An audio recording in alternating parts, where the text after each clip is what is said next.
Hi there everyone, and welcome to my channel where we will begin by looking at some of my favorite Dreamcast games.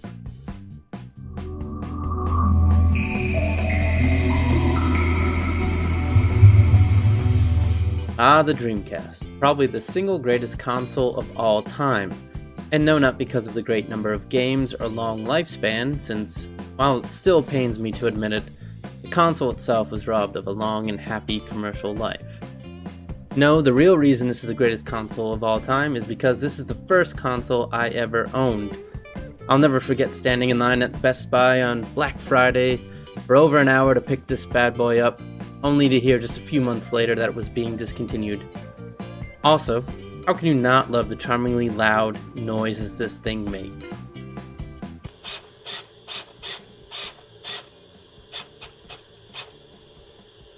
The first game, or game series, that I'd like to talk about are the NFL 2K games. Being a huge football fan, I was immediately drawn into the incredible graphics of NFL 2K when I first laid eyes upon it at my local Toys R Us. The first game of the series, and a Dreamcast launch title, NFL 2K, was released on September 9th, 1999 in the US. The second entry, NFL 2K1, followed suit a year later on September 7th, 2000. And finally, NFL 2K2, which starts off with some heavy guitars and hard hits only the early 2000s could deliver, was released on September 19th, 2001. This is the last game that was released on the Sega Dreamcast in the NFL 2K series, and the game I'll be focusing on today with footage captured directly from my Dreamcast.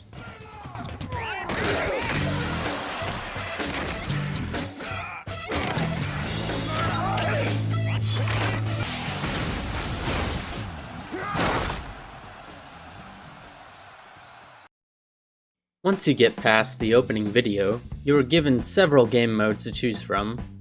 You have a practice mode, which is where you pick your team, your opponent, and if you want to practice offense or defensive plays.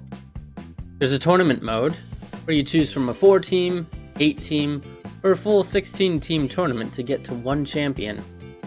You pick the teams and how many you want to control, and see who can be the last team standing.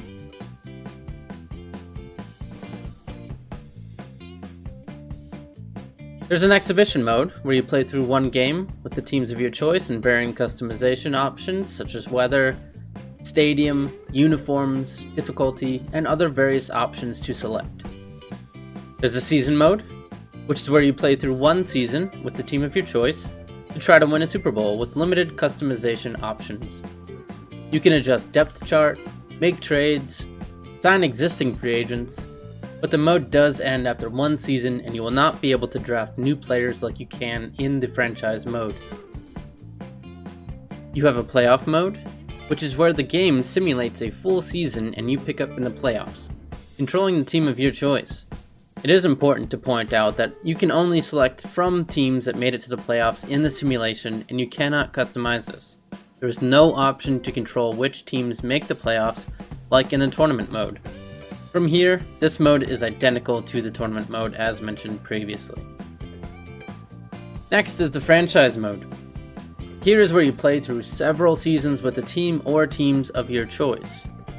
You control everything about your team and players through the draft, free agency, trades, and customizing your depth chart. This really is the meat of the game for me. You can take a team that has been bad, or get rid of all the star players that you don't like, and start making the team your own. You track career stats and have your own storylines for your franchise. I spent countless hours in my youth playing this franchise mode in the NFL 2K series, and I can easily spend many more hours in this game mode today. It is exactly what I look for in a game mode.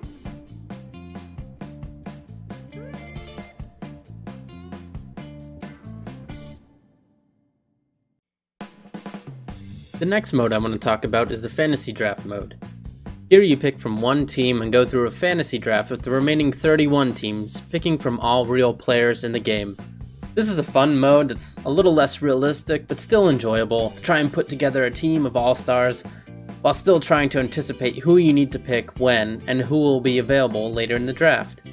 You can have literally hundreds of possibilities with what your team looks like, since the draft order is random, and the computer wants to build the best team, as well as leading to a lot of replayability. NFL. Peter, tell me who you like today. I'll be closely watching Peyton Manning. This youngster has the look of a 15-year veteran with Super Bowl rings galore.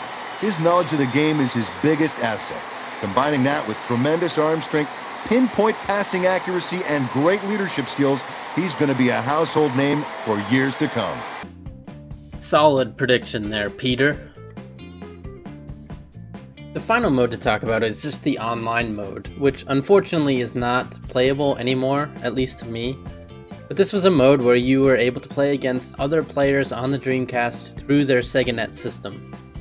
This system truly was ahead of its time, and part of the reason why I love it so much. Another couple items to mention are the create a player and create a team options, which, as they sound, you can create multiple players or create multiple teams, use these teams and players in any of the game modes, and have a lot of fun with it. There's a lot of customization options, from different uniforms to different player positions. It's really a great option to have in this type of game. The next items I want to talk about are the gameplay, the audio, and the graphics of NFL 2K2. So gameplay wise, this game still feels really good. Players respond well, but still feel like they have weight to them. Their body types also feel different when controlling largely different players, different positions. Unfortunately, the commentary is very repetitive and generic. I can't tell you the number of times I've taken a page out of War and Peace while punting, but it's not terrible considering the limitations of the console and the disk space. After a couple of games, you'll probably want to mute the commentary, but again, it's not terrible. The on-field audio is also pretty repetitive, with player banter being repeated frequently, though the sound of the players hitting each other and crowd noise is pretty good. Menu music is also the same thing over and over. It's literally just one song repeated over and over, which when you're in the menus doing drafting or changing your depth chart, that can get pretty annoying. Graphically, the game is still solid. Players look good. You can see their jersey fabric and shine of their helmets. Some of the faces are just blank slates, but it's overall acceptable. And as mentioned earlier, different player sizes just look right. Offensive linemen look like monsters, while wide receivers and defensive backs are small and compact and can move quickly. Stadiums look pretty good, with fans in the stands moving and cheering as the plays develop, and there are stadium lights that have lens flares that add a nice touch during night games. Overall, it's a good looking game, plays well, even though some of the audio aspects are not the best.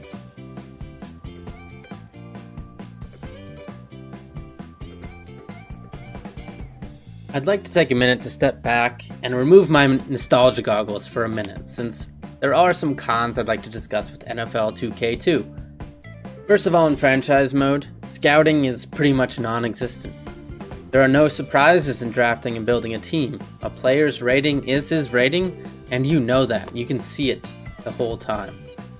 I will say that I like the fact that the majority of players drafted are bad and won't make the team. This feels realistic. There's also no gamble in drafting players earlier in the draft, since you know what their ratings are going to be.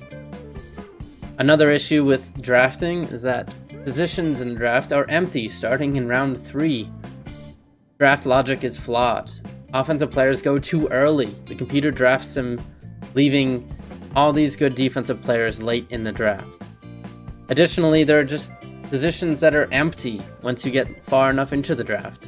It's not realistic to have nobody to pick at a certain position, especially the quarterback position in round 3. It just doesn't happen in the NFL. Another issue is that player names only have initials for the first name, which makes it hard to differentiate some players. You have to enter the player card to see who's who, which gets a bit tedious after a while. Save games for franchise modes also take up almost a full VMU, so you do have to do a lot of shuffling to have multiple games on one VMU. This is a con for most sports game in general on the Dreamcast, and not one just specific to the NFL 2K series. So I'd like to end this video with some of my final random thoughts that I have about the NFL 2K games. There are a lot of little features that add detail that are nice to have and bring you into the game, such as pumping up the crowd and hearing the home crowd roar on a crucial third down, or the crowd wearing raincoats when it's raining outside. They also cheer when penalties are called against the visiting team, like they're holding their breath, waiting to hear what the penalty is, and praying it's not against the home team itself. Players will also slip and slide during rainy or snowy conditions, and if you're playing against another human opponent right on the couch next to you, you can use your VMU to play call, and so it doesn't show up on the screen what play you're running. In terms of playability in 2019, this game is still very playable. The on-field gameplay is solid, and visually it's impressive given its age. The controls are good, higher difficulties are a nice challenge to play against, and overall the game is just fun. I highly recommend playing this one again, and let me know your thoughts. If you like playing this one, or if there are any other games that you'd recommend on the Dreamcast that I give a look at, please let me know. And thank you for watching this video, and have a great day.